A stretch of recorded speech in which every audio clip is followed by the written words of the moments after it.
je retiens de cette expérience que, à la fois, le rôle d'un dirigeant et d'un manager, c'est de faire grandir ses équipes.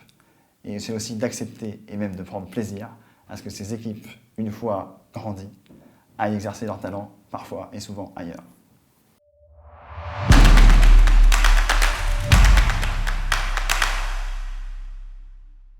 En août 2006, on est donc un mois après la Coupe des Mondes de jeux vidéo à Bercy que j'avais commenté. Je suis en Andalousie, en vacances, en famille. Je reçois un coup de fil à l'heure de la sieste. Il fait super chaud, je me réveille. Et c'est Florent, le créateur de Nadeo, et qui est donc le studio qui a fait Trackmania, et qui m'appelle et qui me dit « Écoute Benji », parce qu'on se connaissait déjà largement, il me dit « Écoute, on va lancer des nouveautés, je ne peux pas trop t'en parler.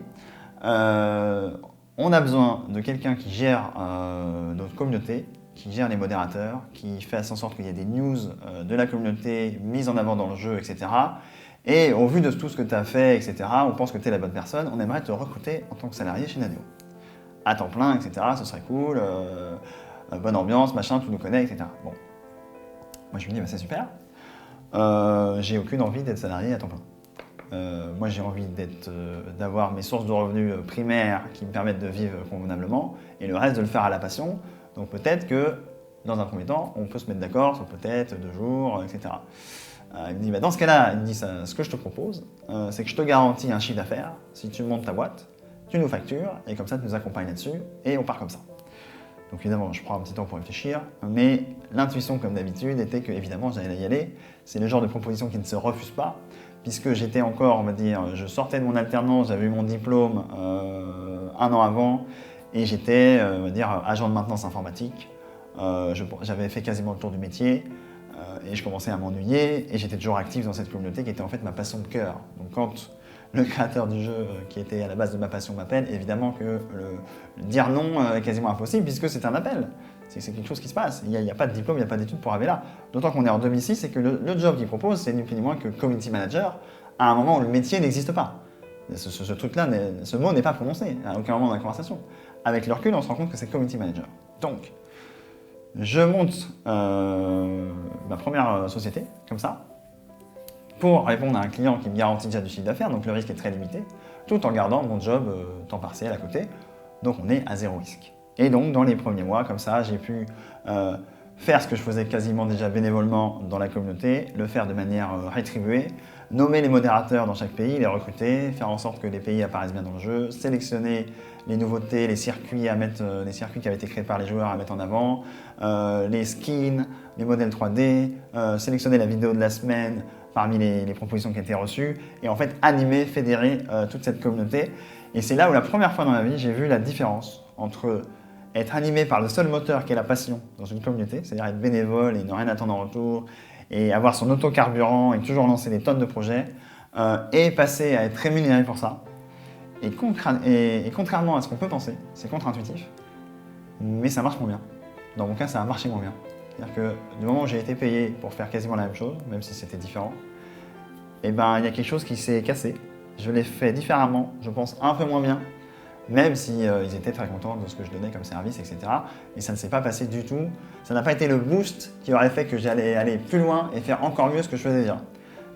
On est arrivé à une sorte de ventre mou que même encore aujourd'hui, je ne peux pas m'expliquer, mais que j'ai reconstaté à la fois dans ma vie et dans la vie de gens que j'ai suivis et accompagnés dans d'autres associations, et avec les mêmes types de profils, les mêmes types de propositions.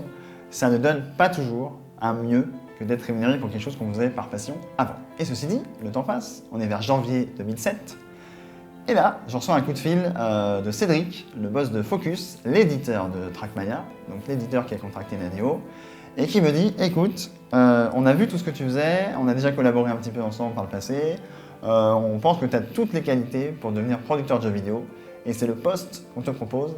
Par contre, c'est un plein temps. Et là, d'accord, je viens de m'engager il y a quelques mois avec Nadeo, j'ai dit que je voulais pas de plein temps. Là, factuellement, je suis dans un plein temps, puisque j'ai mon temps partiel plus ma boîte à côté. Où est-ce que je vais caser ce truc? Je me dis, c'est quand même une opportunité de dingue, à mon avis, ça se reproduit pas souvent. Donc je vais à un rendez-vous, à un entretien. Ils sont 2 ou 3, ma mémoire me dit 3, à me recevoir à la cool dans des canapés, pas de CV, pas de lettre de motivation, que dalle. On se parle un quart d'heure, ils me briefent, ils me disent voilà le job, voilà ce que c'est, t'inquiète pas, il n'y a pas une pile de dossiers à gérer, tu auras le temps d'apprendre, on a toute confiance en toi, machin.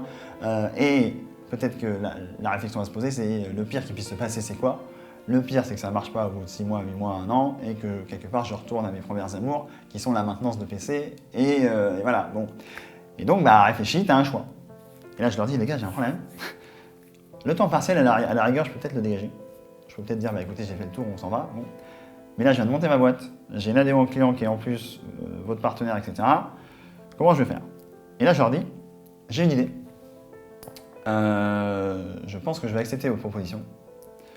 Normalement, un salarié, quand il est salarié, il gagne 2 jours et demi de congé par mois. À chaque fois qu'il travaille tous les mois, il obtient 2 jours et demi qu'il peut dépenser ensuite au fil de l'année.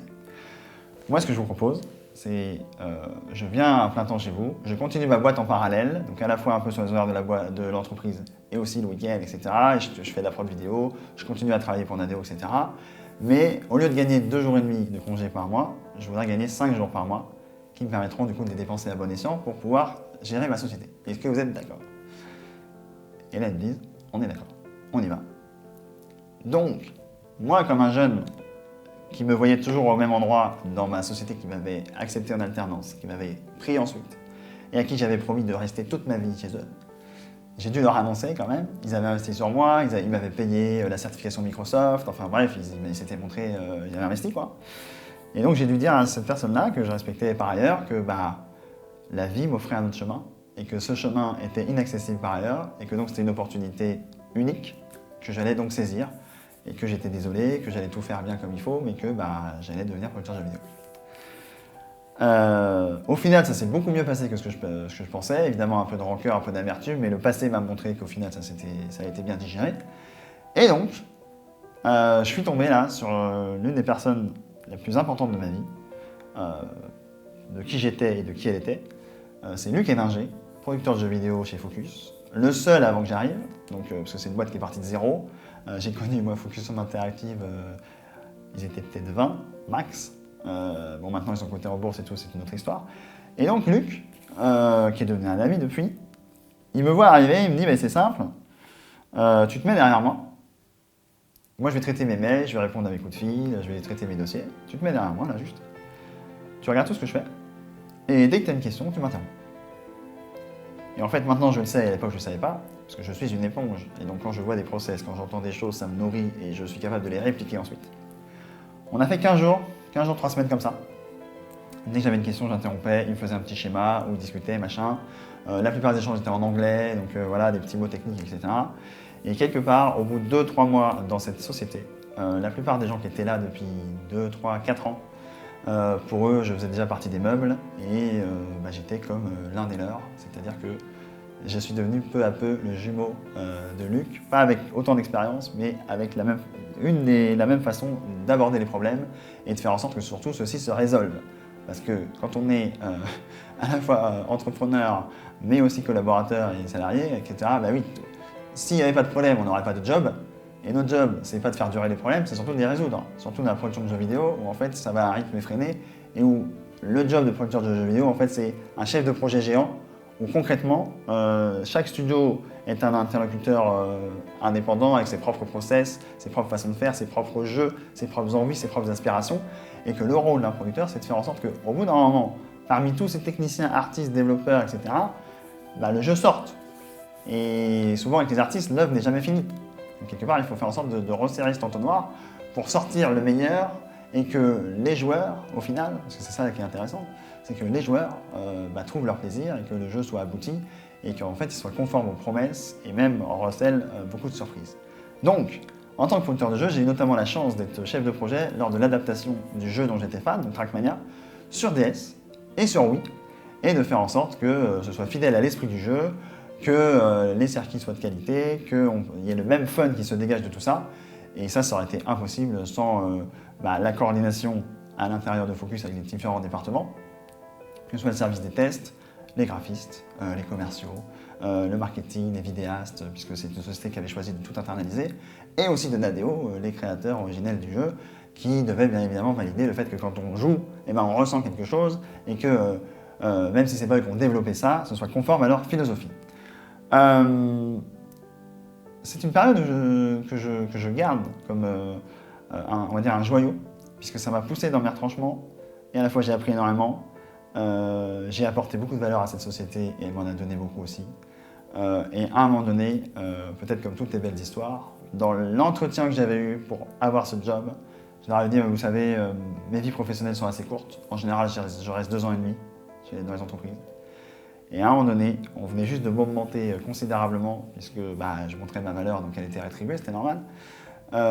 En janvier 2009, je vais voir Cédric.